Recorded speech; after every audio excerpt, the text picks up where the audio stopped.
Yoga Vasishta of Valmiki, Book 3, Chapter 76, Refraining from Unlawful Food. Argument. Advice of the God of Winds to Karkati and her resort to the abode of Kirata flesh eaters. Vasishta continued. Suchi, the needle now became the fiend Karkati again, and her leanness turned to bulkiness, in the manner of a flimsy cloud, assuming a gigantic form in the rainy season. Now, returning to her natal air and element, she felt some joy in herself, but renounced her fiendish nature by the knowledge she had gained, as a snake throws off its soul's slough. There, seated in her latiform posture, she continued to reflect on her future course, and relying on the purity of her new life and faith, she remained fixed as a mountain peak.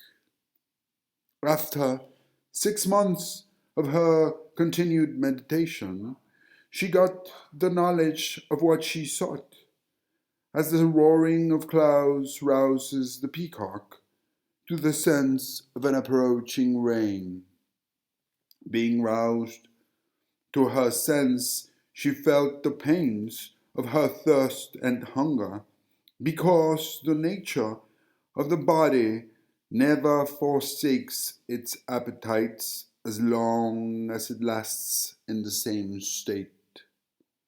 She was sorrowful at last, and not to find out what she should take for herself, because she thought the killing of animal life for food was unlawful and repugnant of her nature.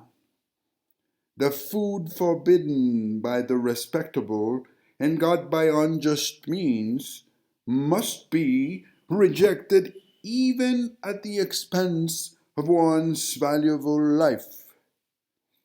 If my body, she said, should perish for want of lawful food, I do not transgress the law in that, but the guilt lies in my taking of unlawful food for the sustenance of my life. Whatever is not gained according to the customary rules of society is not worth taking, and if I should die without my proper food, or live upon improper fare, it amounts to the same thing whether I live or die.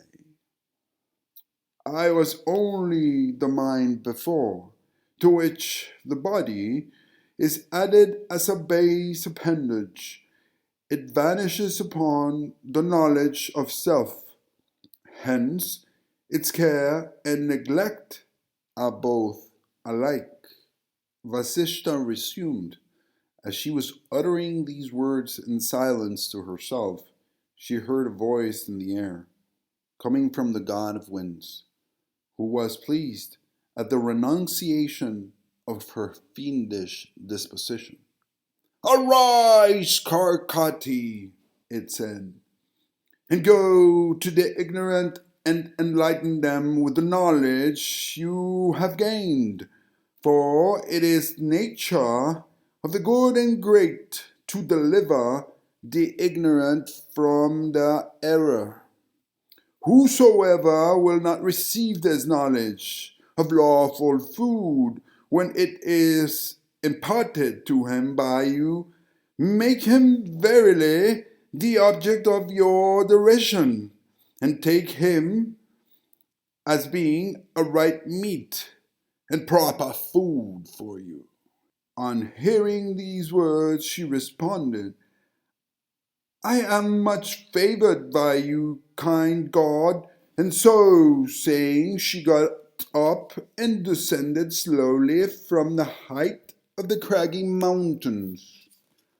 Having passed the heights, she came to the valley at the foot of the mountain, and thence proceeded to the habitation of the Kirata people, who inhabit the skirts at the bottom of the hills.